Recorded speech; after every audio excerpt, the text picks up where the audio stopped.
నాకు ఏకాంత ప్రార్థన అనేది లేదు, వ్యక్తిగత ప్రార్థన అనేది లేదు. బైబిల్ మాత్రం గంటలు గంటలు చదివేవాడిని. బైబిల్ భయంకరంగా చదివేవాడిని. బాగా తర్కజ్ఞానిని. ప్రతి ఒక్కళ్ళతో వాదించడం, వాదం గెలవడం, అంటే వాక్య విషయాలు, ఆధ్యాత్మిక విషయాలు. సంఘ పెద్దలు, సీనియర్ పాస్టర్లు కూడా నన్ను చూసి గౌరవిస్తున్నారు, ఆ అబ్బాయికి బాగా వాక్యం తెలుసండి అని. ఇక నాకన్నా పరిశుద్ధుడెవడు, నాకన్నా దేవునికి ఇష్టడెవడు? నేనే కదా భూమి మీద శ్రేష్ఠ భక్తుణ్ణి అనుకుంటున్నాను నేను. ఈసీఐఎల్ నుండి ఇంటికి బస్ నంబర్ 20 మాది, ఖైరతాబాద్కు వచ్చేది. ఖైరతాబాద్ టు ఈసీఐఎల్ మా బస్సు. నేను కూర్చున్నాను సీట్లో, నా ప్రక్కన భాస్కర్ రావు గారు, ఇంకా ఆయన ఈసీఐఎల్లో ఉన్నారు, బాగున్నారు. ఎప్పుడైనా మీకు పరిచయం చేస్తా.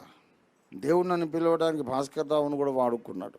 ఆయన లేమెన్స్ ఫెలోషిప్ అప్పుడు ఉండేవాడు, ఇప్పుడు ఇండిపెండెంట్ అయిపోయాడు. The herald of his coming అనే మ్యాగజైన్, క్రిస్టియన్ మ్యాగజైన్ తెరిచి పట్టుకొని సెంటర్ స్ప్రెడ్ చదువుతున్నాడు ఆయన. ఒక ఆర్టికల్ యొక్క టైటిల్ రాయబడి ఉంది, the greatest sin of a Christian prayerlessness అని.